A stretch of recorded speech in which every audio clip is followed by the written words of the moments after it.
कमलजीत सहरावत के समर्थन में आयोजित हुई नितिन गडकरी केंद्रीय सड़क परिवहन मंत्री की जनसभा। पश्चिमी दिल्ली के विकासपुरी में आयोजित जनसभा में नितिन गडकरी ने पश्चिमी दिल्ली से भाजपा उम्मीदवार कमलजीत सहरावत के समर्थन में जनसभा को संबोधित किया। उन्होंने कहा कि प्रधानमंत्री मोदी के नेतृत्व में जिस तरह से पश्चिमी दिल्ली का विकास हुआ है, कमलजीत सहरावत के सांसद बनने पर विकास की गति वैसे ही निरंतर बनी रहेगी। जनसभा को कमलजीत सहरावत ने भी संबोधित किया। नई सोच एडिटर दीपक खोसला के साथ विनोद खोसला की रिपोर्ट। दीपक मेहता जी, तालियां बजी रही भैया।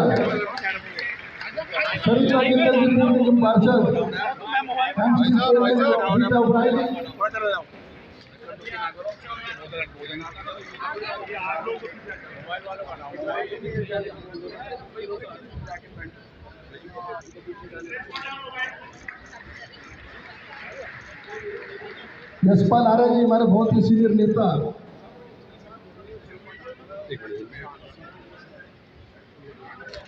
चरिंद्र भल्ला जी ने अपना आत्मारा लम्हाना जी भी आप स्वागत करें। सिख समाज से हमारे दो वर्षीय नेता हैं।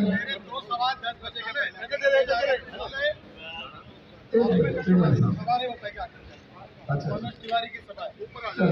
अभी आखिरी दो स्वागत, उसके बाद नितिन जी का उद्बोधन।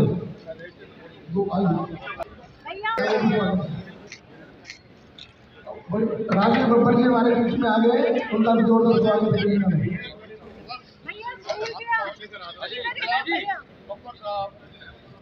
आइए आइए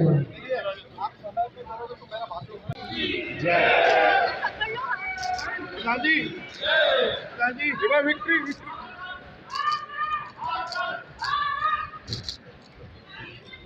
गडकरी जी को साल में जो कांग्रेस नहीं कर सकती वो 10 साल में मोदी जी के नेतृत्व में हमारी सरकार ने किया।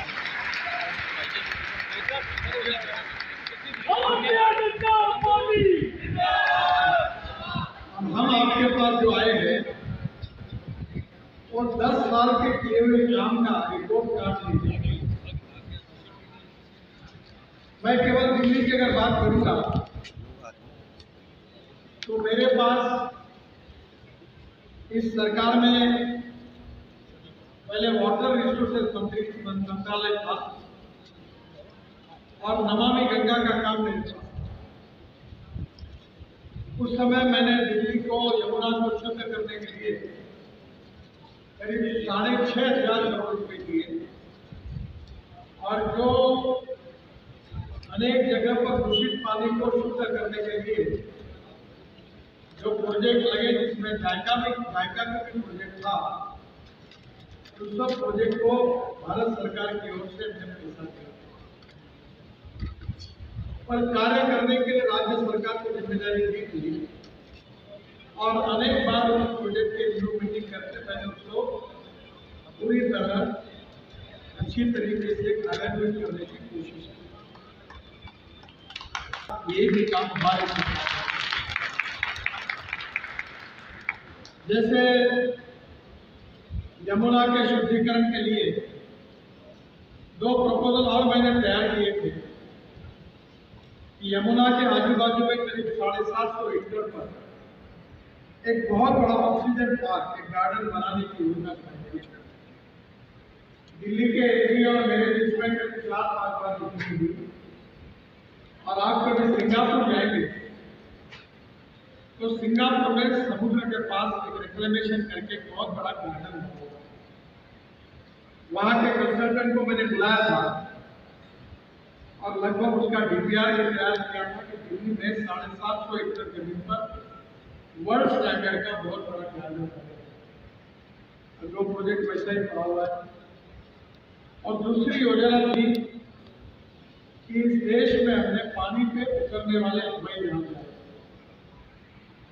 मैं खुद हवाई जहाज में बैठकर मुंबई के समुद्र में उतरा था। उसको बोलते एमपीटीएस सीप्लेयर, जो पानी पे भी उतरता है और एयर से भी उतरता है। और मुझे ये बहुत अच्छा अनुभव था कि ये जो प्लेन था, आप अगर कभी कनाडा में जाओगे तो वैनकूवर करके सिटी है, और वैनकूवर से आप सी प्लेन में बैठकर तो बूचर्ड गार्डन देखने के लिए जा सकते हैं। तो ये जो उसी प्रकार का प्लेन लाए हैं और वो सक्सेसफुल ट्रायल हो, उसके नियम बने, और अब देश में 2 कंपनी मिलकर 200 एमपीवीएस सी प्लेन खरीद के ला रहे हैं, और स्वाभाविक रूप से एयरपोर्ट पे नहीं तो तालाब में, डैम में हम उतर सकते हैं। ऐसी योजना को हमने मंजूरी दी। मैंने जब ये ट्रायल ली तो प्रधानमंत्री जी ने कहा कि मुझे भी इस प्लेन में जाना है। तो हमारा जो गुजरात में साबरमती का रिवर फ्रंट है, वहां से प्रधानमंत्री जी इस प्लेन में उड़कर सरदार सरोवर गए और सरदार सरोवर से वापस। इतना ही नहीं हुआ तो अभी हमने 30 ऐसे रोड बनाए हैं जो राजस्थान या अरुणाचल में से सीमावर्ती भाग में है, जिसमें एयर फोर्स का सबसे बड़ा जहाज जो 2 ट्रक लेके जा सकता है वो भी उतर सकता है। मैं खुद राजस्थान में राजनाथ सिंह जी, उस समय रावत साहब, मैं पीके सिंह साहब उसी हवाई जहाज से भारत पाकिस्तान की सीमा के नजदीक हमारे हाईवे पर उतरे। जो नहीं हो सकता, जो असंभव है, वो हमारी सरकार ने करके दिखाया। आपको ताज्जुब होगा कि दिल्ली में, मैं सरकार की बात तो नहीं करता, केवल एक डिपार्टमेंट की बात करता, मेरे ही डिपार्टमेंट ने कम से कम 65,000 करोड़ रुपए के काम दिल्ली में किए, जिसमें से 30,000 करोड़ के काम अब पूरे हुए हैं। आज मुझे मौका मिला, मैं एयरपोर्ट से युवानपुर से आया, और मुझे याद है कि एक बार जब इंस्पेक्शन करने के लिए मैं आया था तो पानीपत से जो हमारा चंडीगढ़ की तरफ जो रोड जाता है, उस रोड से मैं एयरपोर्ट तक गया था। एक ही ब्रिज होने का बाकी है, और साधारणतः आने वाले 3-4 महीने में वो पूरा हो जाएगा। और अब पानीपत से मैंने पंजाब, हरियाणा, उत्तराखंड, हिमाचल और कश्मीर, यहाँ से जो लोग आएंगे उन लोगों को अगर एयरपोर्ट जाना है तो उनको पूरे दिल्ली का चक्कर लगाकर जाने में कम से कम 2 घंटे लगते थे। अब हमने जो ये प्रोजेक्ट बनाया 3 महीने के बाद, अब पानीपत के बाद जो रोड है वहां से सीधा निकलकर मैक्सिमम 22 मिनट के अंदर आप दिल्ली एयरपोर्ट पहुंचेंगे, 2 घंटे तक। और वहाँ टनल बनी हुई है, काम पूरा हुआ है, अंदर में केवल पंखे लगने के हैं। मैं खुद टनल में गया, मोदी जी ने उद्घाटन किया द्वारका एक्सप्रेस हाईवे का, तो लगभग ये 2 महीने में पूरी हो जाएगी।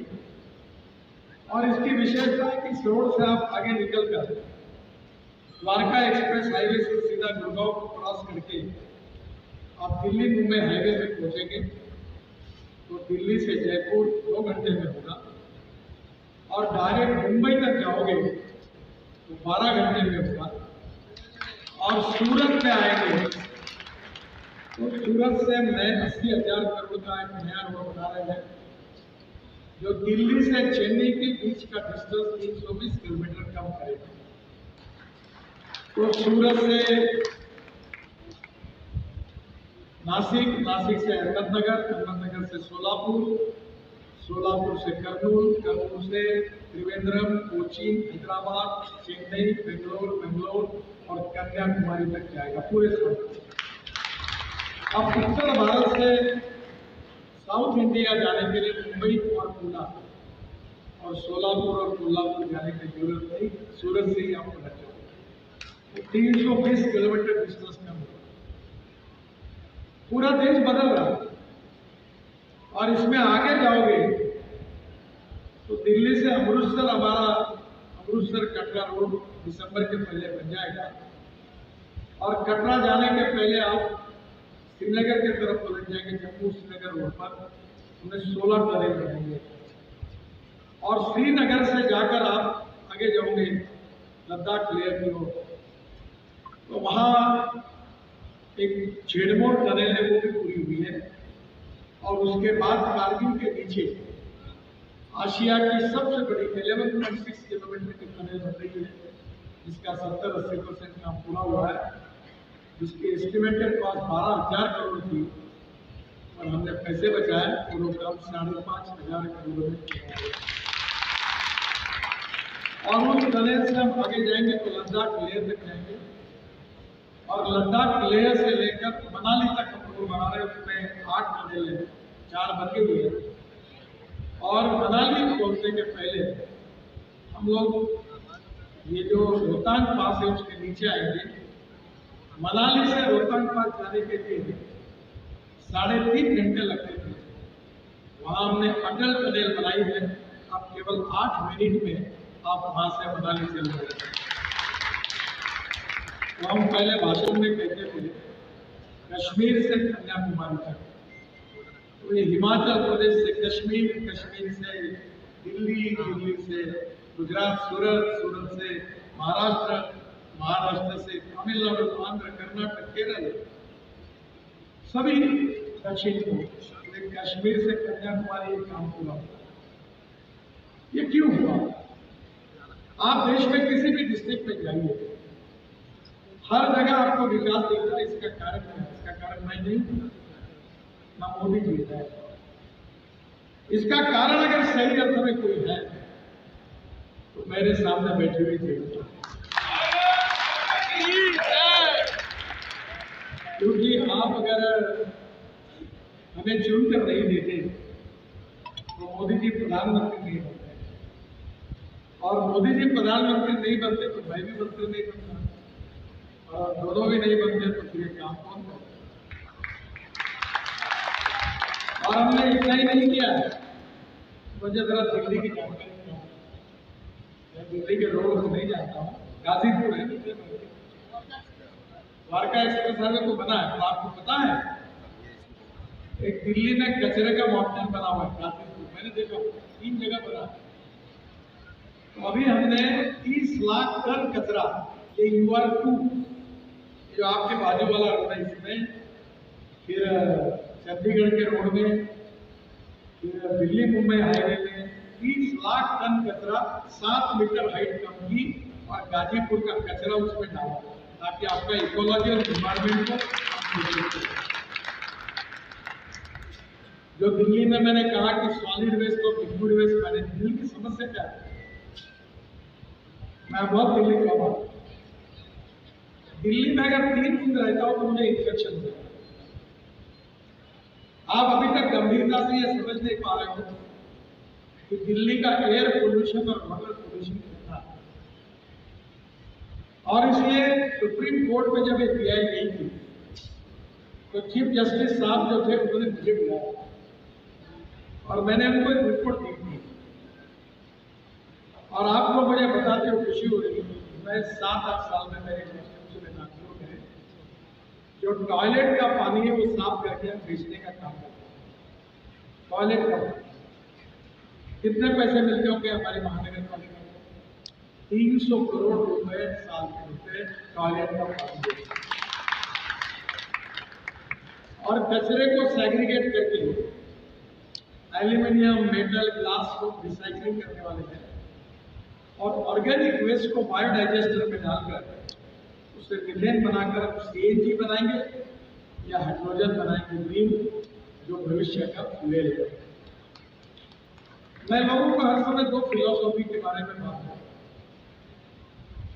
एक फिलॉसफी है वो है knowledge to wealth, innovation, entrepreneurship, science, technology, research, skill and successful practices with aiming at knowledge and conversion of knowledge into wealth in the future.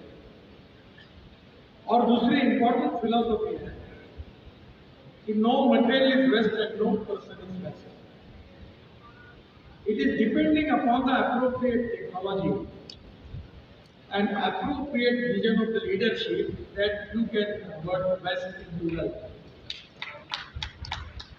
मैं बड़ा टेक्नोलॉजी सेवी नहीं हूँ, पर मैं सोशल मीडिया में मैं जो बोलता हूँ वो दुनिया में लोग सुनते हैं.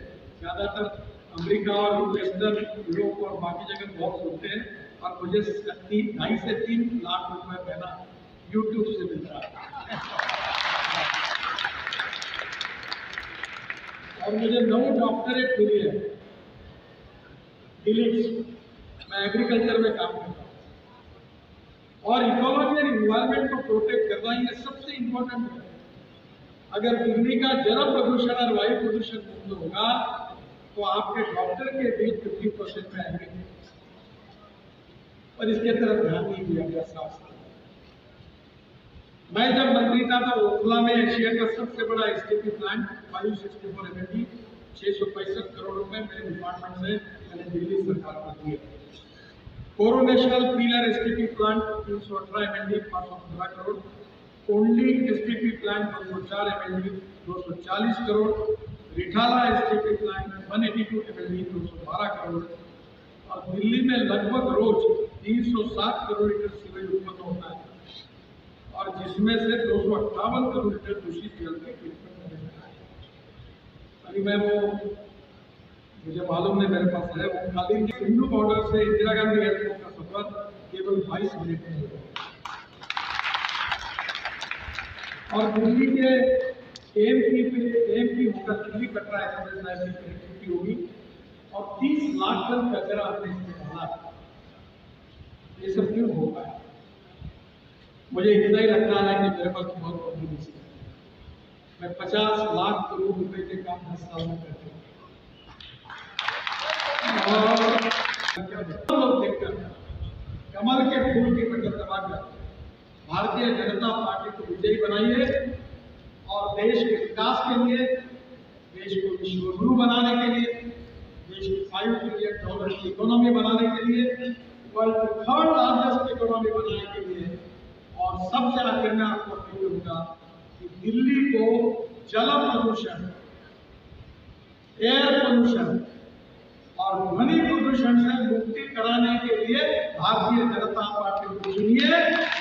अगर ये तीनों बातें हुई तो यहाँ बैठे हुए जितने लोग हैं और जितने दिल्ली में रहते हैं उनकी जिंदगी 10 साल से बढ़ेगी. इस बात का मैं आपको,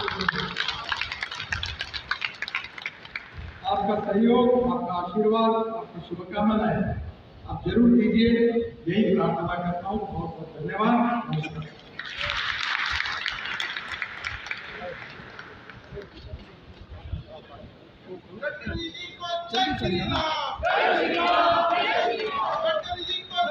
रोड छोड़ के बीच में छोड़ के आइए, एक बार जोरदार ताली कबड्डी सलाम कीजिए.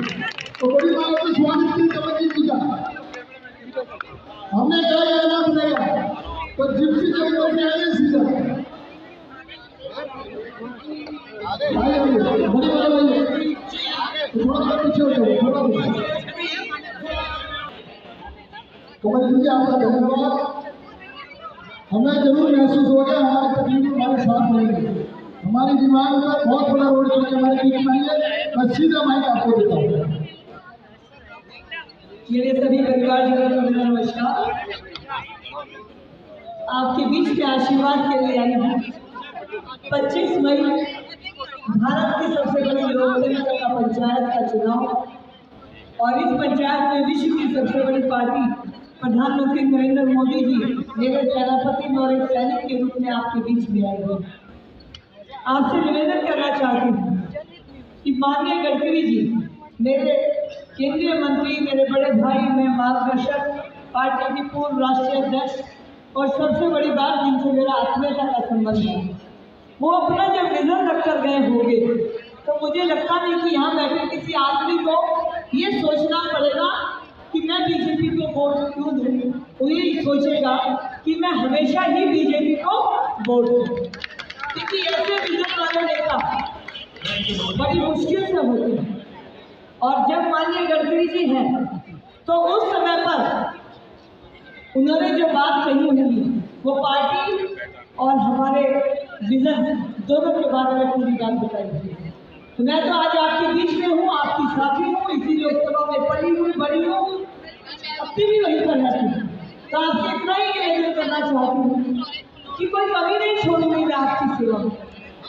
जब मैं देर रही हूँ तो मैं राष्ट्रपति से अवार्ड लेकर आई हूँ, यूनाइटेड नेशन में कॉन्फ्रेंस अटेंड कर आई हूँ और साथ में अपनी पार्टी के अनेक दायित्व पर मैंने काम किया है। तो उन दायित्व पर काम करते करते मैंने सीखा है कि भारतीय जनता पार्टी अंत्योदय पर कैसे काम करती है और देश को आगे रखकर काम करने की भावना क्या हो। तो आपके बीच में आज बस इतना ही निवेदन करते हुए कि गर्मी हो सकती है, छुट्टियां होंगी, लेकिन आपका ये चुनाव में हिस्सा लेना बहुत जरूरी है, क्योंकि ये एक नंबर पर वोट डालना, भारतीय जनता पार्टी को वोट डालना आपके लिए जरूरी है। ये वोट का अधिकार आपको शहीदों ने अपनी जान देकर दिया है, ये आपके पास अमानत है। अगली पीढ़ी को कैसा भविष्य मिलने वाला है, ये उस बात की भी अमानत है। तो ये वोट का अधिकार कोई आपका अधिकार नहीं है, ये शहीदों से अगली पीढ़ी तक एक अच्छी विजन की सरकार को, एक मजबूत सरकार को, एक देश को सर्वोपरि मानकर चलने वाली बिना किसी दाग की सरकार को चुनने का मौका है। इसीलिए मेरा आपसे निवेदन है, एक नंबर का बटन दबाइएगा देश के आर्थिक विकास के लिए, एक नंबर का बटन दबाइएगा देश की सुरक्षा को रखने के लिए, एक नंबर का बटन दबाइएगा देश के अंदर सब चीजों की मैन्युफैक्चरिंग यूनिट लगवाने के लिए, एक नंबर का बटन दबाइएगा देश को डिजिटल क्रांति में अग्रणी करने के लिए, एक नंबर का बटन दबाइएगा भारत को विश्व की लीडरशिप में एक नंबर पर पहुंचाने के लिए, और एक नंबर का बटन दबाइएगा पश्चिमी लोकसभा को दिल्ली की सबसे सुंदर, सबसे विकसित लोकसभा बनाने के लिए। तो ये एक नंबर कमल की शरावत, कमल का निशान प्रधानमंत्री नरेंद्र मोदी आपके देश के भविष्य, इसके लिए आप वोट करें। मैं आपसे इतना ही निवेदन करती हूँ। देर से आई हूँ, मैं अपने केंद्रीय मंत्री अपने बड़े भाई से बात मिली हूँ, देर करती नहीं देर हो जाती, लेकिन आपको देर ना हो इसलिए जो पीछे नागर वाला है इसको यहाँ से लेकर रोड बनाएंगे जो नांगलोई और नजफगढ़ रोड पर जाए, ताकि आपको मैं देर से आई हूँ लेकिन यहाँ पर प्लेटफॉर्म बनाएंगे ताकि आपको देर ना हो। और मैं देर से आई हूँ लेकिन आप देर से ना आए, इसलिए इस रोड को शिवाजी स्टेडियम से नजफगढ़ तक 4 महीने के अंदर जाम फ्री करने का मैं आपको वचन दूं। मैं देश से जब आई हूँ, मेरे जो अभी बड़े भाई साहब बोल कर गए हैं, वो एक बार ढोलक कुआं में फंसे थे। जिस दिन वो ढोलक कुआं में फंसे थे उसी दिन ढोलक कुआं का काया पलट होना तय हो गया। तो मैंने उन्हें कहा था कि आप 6 बजे के बाद मेरी द्वार पर आइए, तो उन्होंने कहा कि 6 बजे के बाद क्यों आऊँ। मैं कहा क्योंकि मैं रोज फंसती हूँ, जिस दिन आप फंसेंगे तो इस जगह पर वो भी देंगे जो कि विकास की जरूरत है। तो अब हम जो फंसे हैं उन फसलों से हमने इतना अनुभव लिया है कि हम जीवन में आपको फंसने नहीं देंगे। तो इसी बात के साथ नांगलोई से नजफगढ़ मेट्रो चलनी चाहिए, नजफगढ़ से झांसा बॉर्डर तक चलनी चाहिए, नाले पर शानदार द्वारका एक्सप्रेसवे जैसा रोड बनना चाहिए। और ये अभी एक बात मुझे मित्र मंडली कि मैं आना हुआ था मेरा, मैंने उन्हें कहा था मित्र मंडली में मुझे सदस्य बना लीजिए और 6 महीने में पार्क की काया पलट देख लीजिए। तो अब ये तो आपकी मर्जी है मुझे कितना सदस्य बनाएंगे। जहाँ सदस्य बनाएंगे मैं अपने दोस्त होने का ऋण चुकाकर जाऊंगी, तो चिंता मत करिएगा। अब दोस्त बनाने का तो एक ही तरीका है, मुझे वोट में भगवान से मांगती हूँ मुझे सफलता दे दे, लेकिन मेरा भगवान मुझे सफलता देगा कैसे? उंगली तो उसे आपकी चाहिए, किसकी चाहिए? चाहिएगी, मेरे दोस्तों की चाहिएगी। तो मेरे मित्रों से मेरा निवेदन है, और एक उंगली से भी काम नहीं चलेगा, कई उंगलियां चाहिएगी। तो एक अपनी चाहिएगी, कुछ औरों की भी दबानी पड़ेगी। तो ये वचन देते हुए आपके मान में, काम में, सम्मान में कभी कोई कमी नहीं होगी। और मेरी बहन डॉक्टर अंबर जैन जी है या नहीं? आइए अंबर जी, जब आप चित्रण करती है ना तो ऐसे लगता है हमें जिम्मेवार है, हमें ही सौभाग्य मिलता है। तो मैं आपका बहुत धन्यवाद।